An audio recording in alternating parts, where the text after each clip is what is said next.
wabarakatuh. Innal hamdalillah nahmaduhu wa nasta'inuhu wa nastaghfiruh wa na'udzu billahi min shururi anfusina wa min sayyiati a'malina. Man yahdihillahu fala mudilla lahu wa man yudlil fala hadiya lahu. Asyhadu an la ilaha illallah wa asyhadu anna Muhammadan abduhu wa rasuluhu, amma ba'd. Wa qala ta'ala fil Qur'anil Karim: A'udzu billahi as-sami'il 'alim minasy syaithanir rajim. Ya ayyuhalladzina amanu taqullaha haqqa tuqatih wa la tamutunna illa wa antum muslimun. Wa qala Rasulullah sallallahu alaihi wasallam: Wa 'an Ibni Umar radhiyallahu anhuma anna Rasulullah sallallahu alaihi wasallam qala: Al-muslimu akhul muslim, la yadlimuhu wa la yuslimuhu. Man kana fi hajati akhihi kana Allahu fi hajatihi. Wa man farraja an muslimin kurbatan farrajallahu anhu, farrajallahu anhu biha kurbatan min kurabi yaumil qiyamah. Wa man satara musliman satarahullahu yaumal qiyamah. Muttafaqun alaih. Bapak Ibu, marilah kita bersyukur kepada Allah Subhanahu wa taala.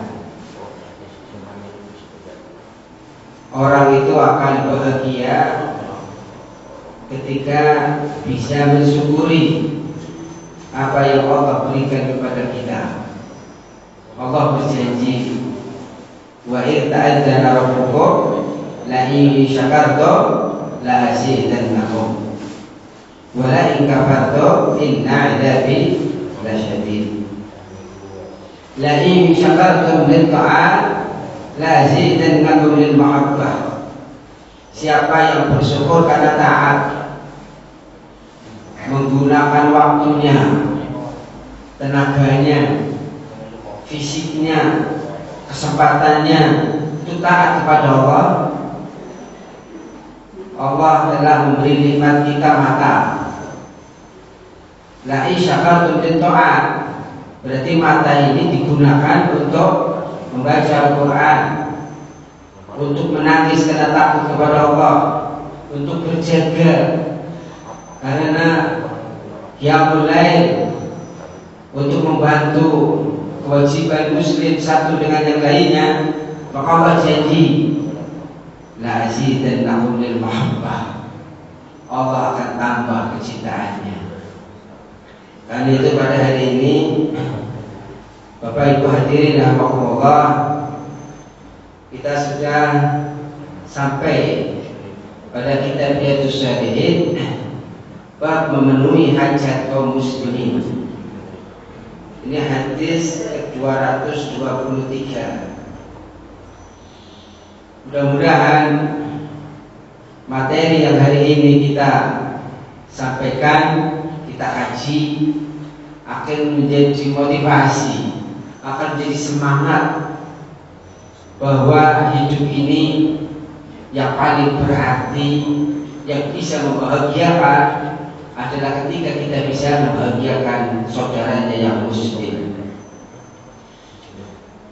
Wa Ibni Umar radhiyallahu anhuma, hadis ini dari Ibnu Umar radhiyallahu anhuma, anna Rasulullah sallallahu alaihi wasallam qala, bahwa Rasulullah sallallahu alaihi wasallam bersabda, al-muslimu akhul muslim. Jadi Bapak Ibu hadirin rahimakumullah, kalau kita sudah mendeklarasikan dirinya sebagai orang Islam, maka harus taat sama hadis ini, harus mengikuti hadis ini, harus melaksanakan hadis ini. Kalau tidak, berarti kita jauh dari petunjuk Rasulullah Sallallahu Alaihi Wasallam. Jadi Rasulullah bersabda, al-muslimu akhul muslim, seorang muslim adalah saudara seorang muslim yang lain. Sekarang kita lihat prakteknya. Banyak orang muslim yang satu tidak menganggap saudara muslim yang lain, gara-gara beda baju, gara-gara beda kepentingan, sudah menganggap dia bukan saudaranya, tetapi malah musuhnya, malah menganggap yang harus dihancurkan dan seterusnya. Maka orang yang berpendapat seperti orang yang berkomitmen seperti ini, bahwa ketika beda kepentingan, beda pakaian, bahwa seorang muslim dianggapnya musuh, maka sholatnya percuma, puasanya tidak diterima oleh Allah, amalan selama hidupnya itu tidak diterima. Maka hari ini siapapun orang Islam di Indonesia khususnya, partai A, partai B, partai C, pakaian A, pakaian B, itu kata Rasulullah, al-muslimu akhul muslim. Nah, ini komitmen pada diri kita bahwa orang muslim, orang Islam itu adalah saudara seorang muslim yang lain. Ini sudah harga mati ini ya, nggak boleh ditawar-tawar. Nah, kamu saudara itu kalau organisasi sama saya, kalau nggak seorganisasi bukan saudara. Ya, ini kan penafsiran zaman sekarang gitu ya. Nah, ini al-muslimu akhul muslim. Orang Islam itu saudara dengan Islam yang lain. Jadi saudara itu ada saudara famili, saudara kandung, ada saudara karena seakidah. Nah, akhul muslim boleh jadi saudara seakidah itu besok di akhirat itu lebih bisa memberi syafaat, memberi pertolongan daripada saudara sekandung kalau tidak seakidah. Jadi nilainya itu bisa lebih tinggi daripada saudara sekandung. La yadlimuhu. Rasulullah melanjutkan, tidak boleh seorang Islam dengan Islam lainnya menzaliminya. Zolim, menggelap, jadikan gelap, jadikan orang Islam itu sedih, jadikan orang Islam itu kecewa, jadikan yang lain itu menderita. Itu tidak boleh, haram hukumnya. La yadlimuhu. Maka seorang muslim dengan muslim lainnya tidak boleh menzaliminya. Wala yuslimuhu. Tidak boleh menyerahkannya pada musuh sekalipun. Akhir-akhir ini kan banyak orang-orang Islam yang mengkhianati keislamannya, bahkan menganggapnya bahwa dia itu bukan saudaranya.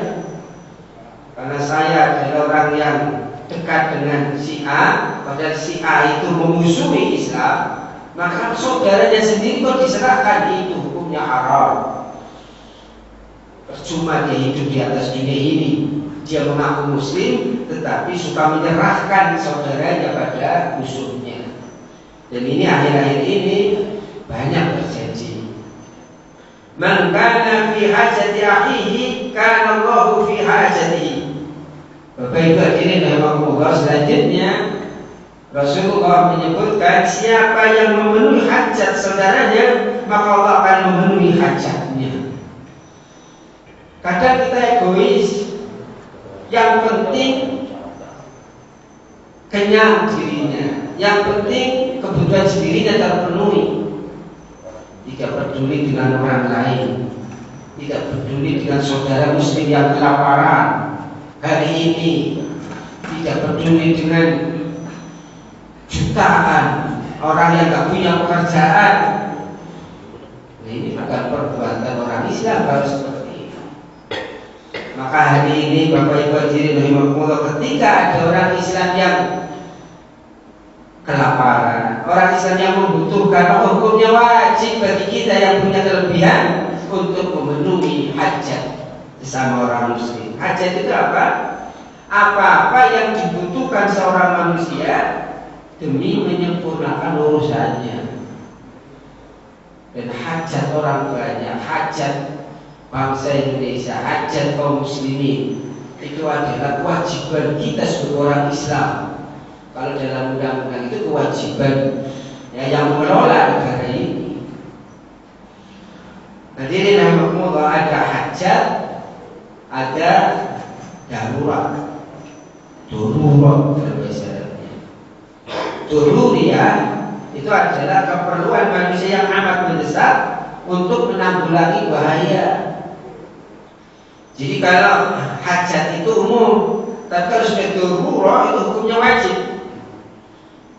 Ada saudara muslim kelaparan, kita itu punya kebutuhan, punya sesuatu, punya makanan. Nah, ketika ada saudara muslim yang kelaparan kok kita nggak ngasih dan dia mati, maka besok akan diminta pertanggungjawaban. Karena dia bukan saudara muslim, melihat di depan mata kepala sendiri membutuhkan makanan, ya kalau nggak makan dia mati. Maka ini hukumnya darurat, wajib hukumnya untuk kita memenuhi hajatnya. Dan akhir-akhir ini Bapak Ibu hadirin rahimakumullah, kalau kita lihat ada orang bunuh diri, ada orang tua membunuh anaknya, karena keperluannya apa? Hajatnya tidak terpenuhi. Dia putus asa menghadapi hidup, dan kita sepertinya nggak peduli, maka kita berdosa.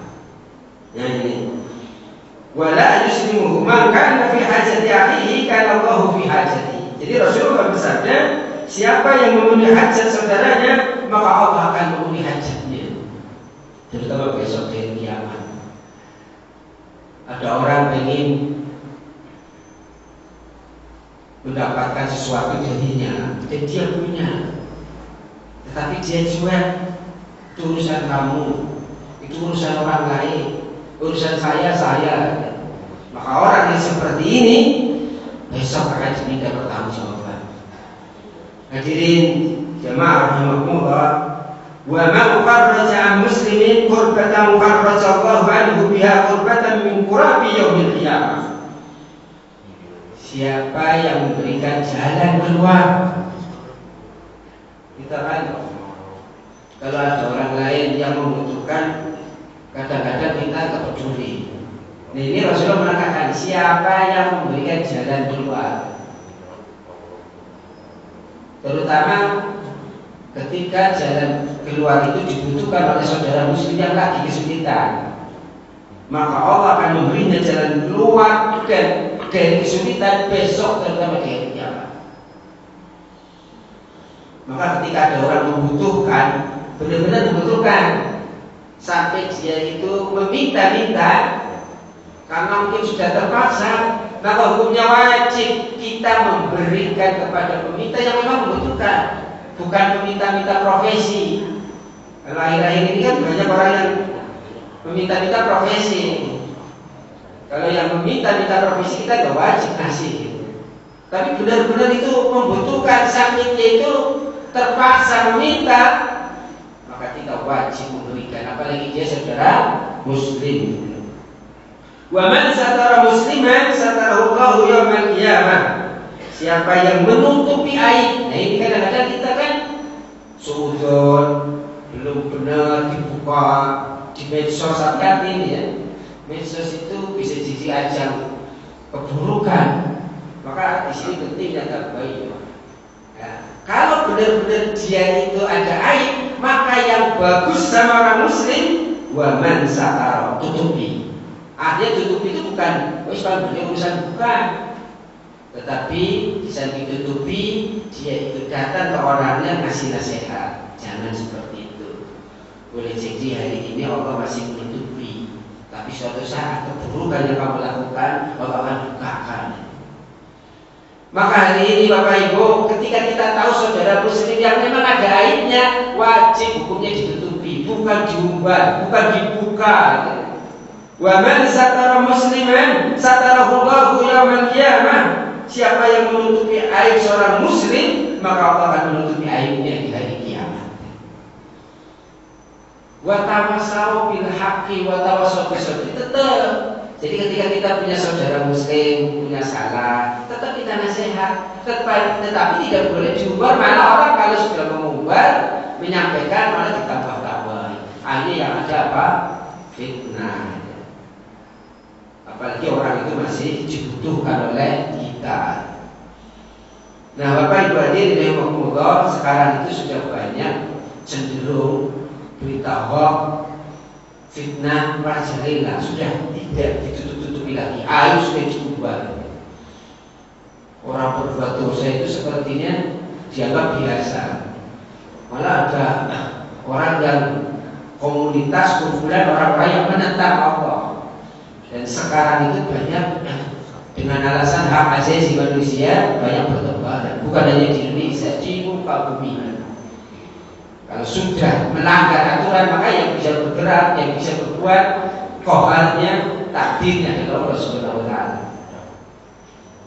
Nabi Lut itu tidak bisa berbuat apa-apa, sampai istrinya sendiri saja berkhianat, maka Allah langsung yang akan bertindak. Dan kalau korupsi sudah merajalela, kemaksiatan sudah merajalela, kita tidak bisa berbuat banyak, maka Allah langsung yang akan bertindak. Itulah yang namanya ghadab Allah, itulah yang namanya murka Allah, itulah yang namanya siksa Allah, itulah yang namanya syafaqatullah, suhtullah. Maka Bapak Ibu hadirin rahimakumullah, teruslah memohon kepada Allah Subhanahu wa Ta'ala, terutama akan nikmat-nikmat yang Allah hari ini masih berikan. Doanya mungkin masih ingat. Allahumma inni a'udzubika min syawari nikmatika wa tahammuli afiyatika wa fujaati nikmatika wa jami'i sahatika. Bapak Ibu sudah hafal ya? Halo? Nah, kita baca bareng-bareng ya. Ini doa ini mestinya setiap saat kita baca, apalagi di zaman seperti ini ya. Moga sarang-sarang. Allahumma inni a'udzubika min syawari nikmatika wa tahawuli afiyatika wa fujaati nikmatika wa jami'i sahatika. Sahatika itu murka itu. Allahumma inni a'udzubika min syawari nikmatika, ya Allah, sesungguhnya aku berlindung padamu dari datangnya,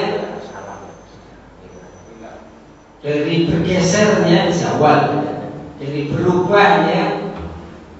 Zawal itu waktu zuhur itu sudah berubah.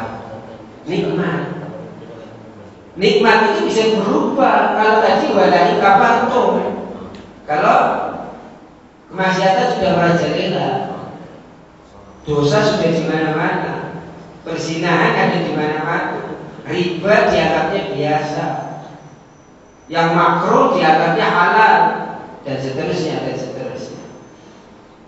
Maka kalau sudah seperti ini bahaya ini. Allahumma inni a'udzubika min syawali nikmatika. Ya Allah, sesungguhnya aku berlindung kepadamu dari hilangnya nikmat darimu, terutama nikmat iman, Bapak Ibu, nikmat Islam, nikmat tadi persaudaraan Muslim. Ini nikmat persaudaraan Muslim itu sudah mulai hilang. Maka Rasulullah SAW menekankan 4M itu. Ayyuhan nas afsus salam. Mestinya sama orang Muslim itu tebarkan kedamaian. Ucapannya 3 doa. Mudah-mudahan kamu selamat, mudah-mudahan kamu dapat rahmat dan hidupnya berkah. Itu kan saling mendoakan. Assalamualaikum warahmatullahi wabarakatuh. Maka sering saya sampaikan, Bapak Ibu, kalau kita ketemu doa ini harus gitu ya, menjawabnya hukumnya menjadi wajib gitu ya. Jadi kalau ada orang salah kok nggak wajib, itu berdosa gitu ya. Hakul muslim alal muslim ya. Kewajiban orang Islam yang satu dengan Islamnya diantaranya adalah menjawab salam. Yang kedua apa? Wa'atimut ta'am, saling berbagi, saling memberikan kebahagiaan. Termasuk tadi ketika ada kesulitan saudara yang Muslim. Bahkan Bapak Ibu hadirin rahimakumullah, kalau kita meringankan beban saudara yang muslim, besok Allah akan memberikan kita berbagai macam kebahagiaan.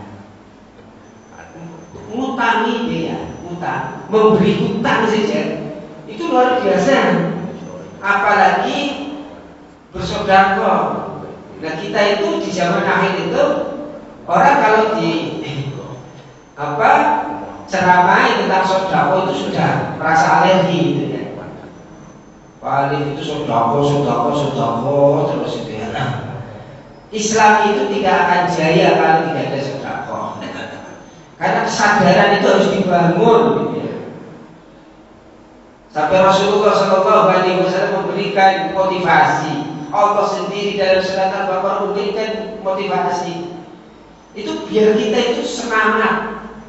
Bahkan ya, dalam Al-Quran orang yang sudah meninggal cita-citanya ingin hidup lagi jadi cuma satu. Fa'as-sodaqah wa akum binas sholihin. Hadirin yang berbahagia, wati mutoa, saling berbagi, saling memberi makan, saling mendoakan, saling membahagiakan. Itu syarat masuk surga dengan aman, dengan damai. Terus apa? Wazilul arham, silaturahim. Kalau sesama muslim dengan muslimnya sudah tidak ada silaturahim, sekarang yang ada apa? Cuma lewat WA, ya, ketemu nggak pernah. Ya, ini beda ya. Jadi yang namanya silaturahim itu bukan hanya balas kunjung, balas sapa, hanya tanya kabar, assalamualaikum, terus waalaikumsalam. Itu memang bagian dari silaturahim, tapi bukan itu intinya. Laisal wasil bil mukafi, walakinnal wasil antasira maqataka. Bukan disebut silaturahim kalau hanya balas kunjung. Tetapi hakikat silaturahim adalah kau sambung orang yang memutuskan kau. Jadi tidak cukup dengan WA, tidak cukup dengan SMS itu jadi pura ya tidak. Mungkin bahasa waktu pakai WA iya, tapi itu belum sempurna data bertemu. Maka permasalahan apapun, permasalahan di rumah, permasalahan di kantor, permasalahan di jamaah ini itu harus bertemu. Ini yang penting yang wajah. Orang-orang itu karena online kadang-kadang enggak. Sampai sebuah keluarga tidak ada komunikasi. Seorang ayah megang HP, seorang ibu megang HP, anak-anak megang HP. Seharian enggak ada komunikasi. Nah, ujung-ujungnya nanti. Dulu pernah saya sampaikan, Bapak Ibu, dalam kitab Riyadhus Shalihin ada setan khusus yang menggoda bagaimana seorang suami marahan sama istri, seorang istri sudah tidak percaya lagi pada suami, seorang ayah ibu tidak sayang lagi sama anak, seorang anak tidak hormat lagi pada ayah dan ibu. Itu ya gara-gara setan itu diantaranya. Maka HP itu bisa dikatakan setan gepeng. Rajanya setan HP itu namanya Dasim. Dasimun fahuwa ashabu fil buyut gitu ya. Nah ini. Maka diantaranya untuk mengusir rumah-rumah yang ada setannya adalah membaca puncaknya surat. Likulli syai'in sanani wa sanani al-Qur'an surat Al-Baqarah. Itu kata Rasulullah. Segala sesuatu itu punya puncak dan puncaknya Al-Qur'an adalah surat Al-Baqarah. Jangan harap kita itu menjadi orang yang aman di rumah, damai di rumah, kalau rumah kita jauh dari bacaan surat Al-Baqarah. Maka mestinya ya, Bapak Ibu, mestinya kita itu baca surat Al-Baqarah setiap hari di rumah. Cuma kayaknya kepanjangan Ustaz, maka ada ayat-ayat penting, silakan. Utamanya surat ayat kursi dibaca. Maka sekali-kali kalau nggak bisa setiap hari baca surat Al-Baqarah, bisa 2 hari sekali. 2 hari sekali nggak bisa 3 hari. Apalagi kalau dibaca dalam sholat. Dan besok Bapak Ibu Al-Quran akan berkata kepada Allah, Rabbi mana'tuhu an-naum bil-lail fasafikni fi. Ya Allah, aku jadi saksi kata Al-Quran.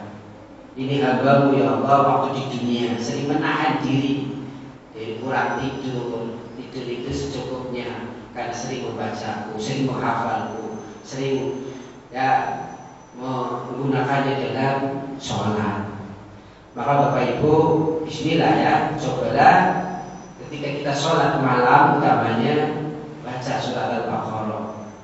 Kalau belum hafal bisa dibaca sambil jalan ya. Al-Baqarah itu 286. Jadi kalau kita sholat malam 8 rakaat, maka ya 286 dibagi 8. Nah, sekitar 40-an ya. Kalau 40 ayat kan jadi 320. Jadi 35, 36. Ini contoh. Bapak Ibu hadirin rahimakumullah. Jadi 4 kekuatan yang harus kita bangun. Pertama tadi afsus salam. Jamaah masjid ini jangan sampai kalau ketemu nggak salah. Yang kedua, wa'atimu ta'at, sering berbagi, sering mendoakan. Yang ketiga silaturahim. Ya. Nah yang keempat ini wasallu bil laili wan nasu niyam. Afdhalus salat ba'dal maktubah salatul lail. Seutama-utama salat setelah salat wajib ya salat malam. Maka para nabi, orang-orang soleh itu mewajibkan diri. Ya, walaupun hukumnya sunnah waqat gitu, tetapi bagi orang yang beriman sholat malam itu selama hidupnya tidak pernah meninggalkan. Maka hari ini kalau kita masih enggan sholat malam dan lain-lain karena kecapean, maka ada kiat-kiat agar kita bisa sholat malam dengan istiqomah. Wa mastama'a qawmun fi baitin min buyutillahi ta'ala.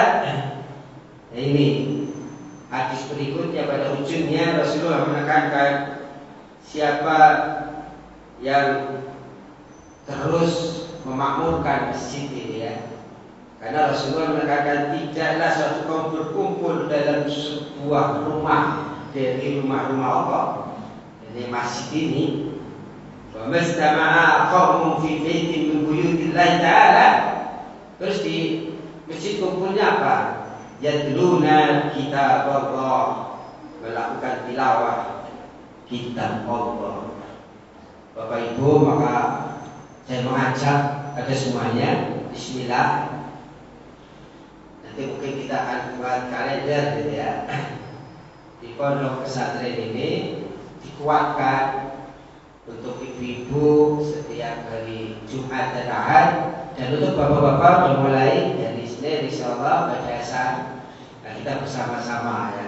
Karena memenuhi ajakan, memenuhi perintah dari Rasulullah, yatluna kitab Allah wa yatadarasunahu bainahum illa nazalat alaihim sakinah.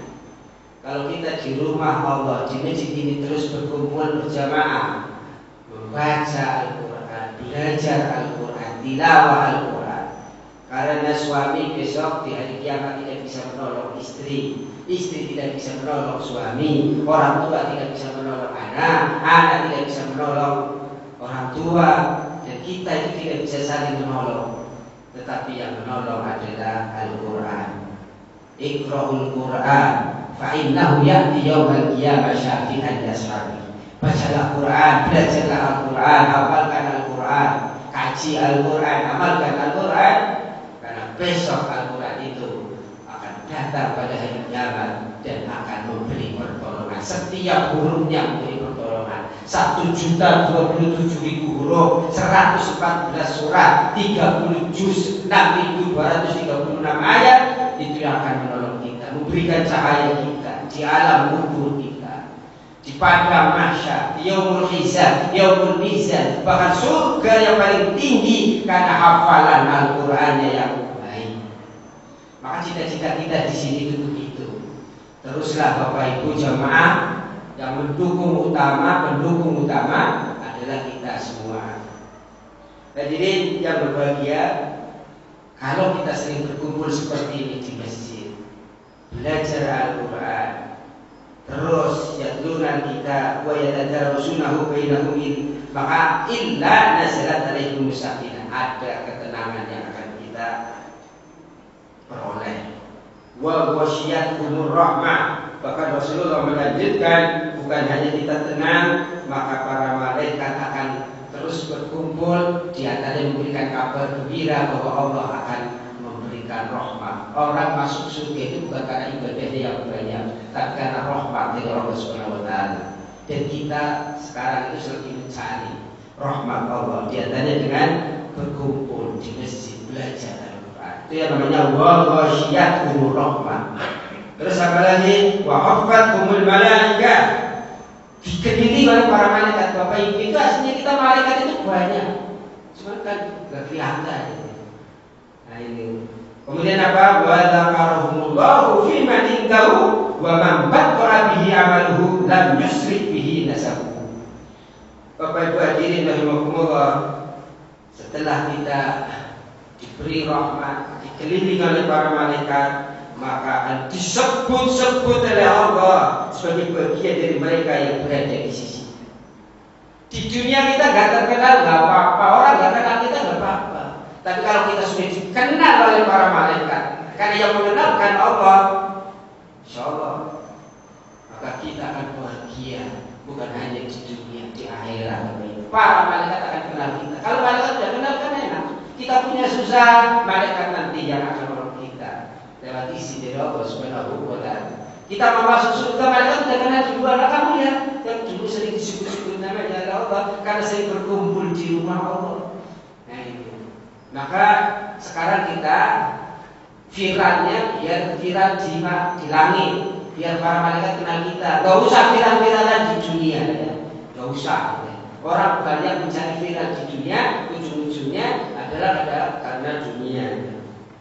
Barang siapa melambatkan perbuatannya dalam hal ini, maka tidak dipercepat dengan nasabnya. Artinya tidak bermanfaat dengan dia dan nasab. Hadirin rahimakumullah, kita hadis bagaimana kita harus menguatkan sama orang muslim. Tidak boleh ada sekat-sekat gara-gara kepentingan sesuatu. Apalagi ini sebentar lagi ada kepentingan yang orang ini sudah mulai, kalau sudah berbicara kepentingan, maka yang ada adalah permusuhan. Kalau sudah ada permusuhan, maka tidak melihat dia itu siapa, hanya saudaranya sendiri kadang-kadang dianggapnya musuh. Nauzubillah. Nasrul minallah wa fathun qarib wa basyiril mu'minin. Subhanaka Allahumma wa bihamdika asyhadu an la ilaha illa anta astaghfiruka wa atubu ilaik. Assalamualaikum warahmatullahi wabarakatuh.